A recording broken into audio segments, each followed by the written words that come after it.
I didn't. Yeah, the world. Like you said, it. Basketball is a business, and like I think I don't know who the basketball player, Dwight Howard, I believe. Yeah, Yeah, he's the one who talked a lot about like the business world of basketball really yeah. shook him.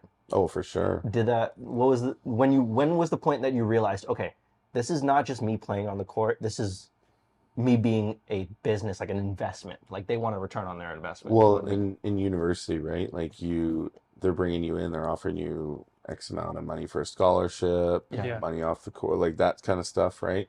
And why are they offering it? Because you can make the program better, and more wins for the program equals more money for the program, right? So they want to field the best team, not just for a winning basketball record, but for a winning program and a program that's going to bring in net profit that's higher than it would be the year before. Or like you're always trying to do your best. Yeah. So what are your thoughts on like what like sports are supposed to be fun, right? Yeah. There's always like a competitive side to it. I mean, they're supposed to be fun, but if you're only playing for the fun and you're playing, there's senior men's, there's like, I mean, even that in Winnipeg is crazy competitive. But, Yeah. but if you're only playing for fun, it's you're gonna be doing your job and something you love for and you'll go play basketball or curling or whatever on the side, right? It's supposed to be fun, but at the end of the day, it is a business, and they are making money off of the product that you put on the court and the way you conduct yourself. So, like if Stephen Curry went in an interview with Golden State Warriors after a game and just started saying crazy stuff, right? Like knocking this, knocking that, just racial slur, whatever, right? Anti-Semitic, like you get killed, right? Yeah. You'll get killed. Yeah. Like your business will be done. Like you're gonna face some criticism and a lot of it.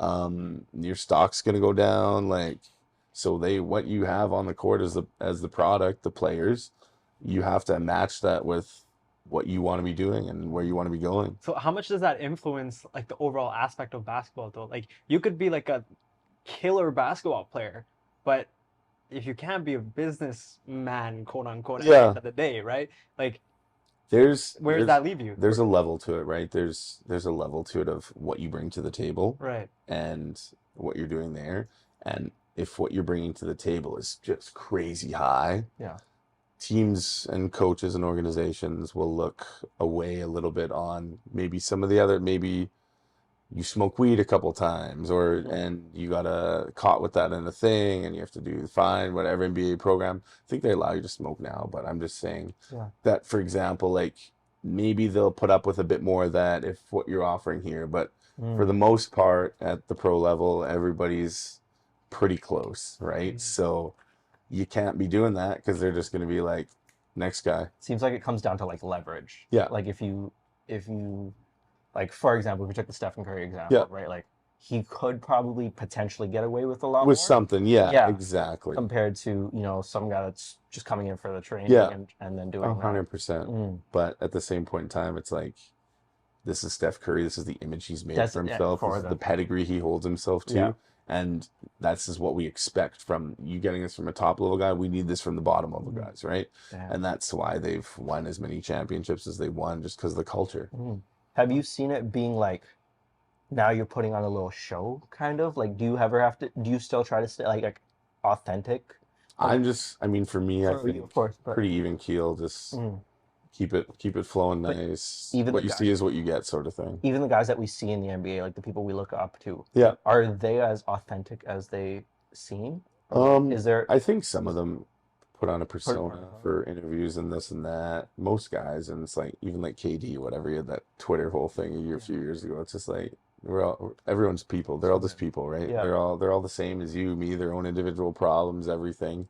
But you have to hold yourself to a higher standard in the public image. In the public eye, when you are on the radar like that, when all the cameras, all the eyes are on you, right? So you gotta be careful of that. But at the same point in time, if people can see through that, if you're being weird, you're being crazy, et cetera, et cetera. But for the most part, guys want to be even keel. What you see is what you get is the best way, in my opinion, to kind of approach things. Did that ever defer you from the whole game of like the business side of things? Like, I mean, you're there to have like you're there to play basketball, Yeah. right? And like Have fun, play, have enjoy fun, yourself. play, and like everyone has a dream of like making it, but Yeah. like I feel like a lot of people got discouraged to be like, yo, I'm not a businessman at the end of the day, right? And so it's like, did that It all that, comes with the job. Like yeah, if you wanna be a part of it and do it, you don't have to be. You can reflect on, hey, what do I have here? What do I have here? Do I want to be a part of this, or do I want to take it a different direction? And if you can't do what the teams are requiring, then you're gonna slip away. Yeah.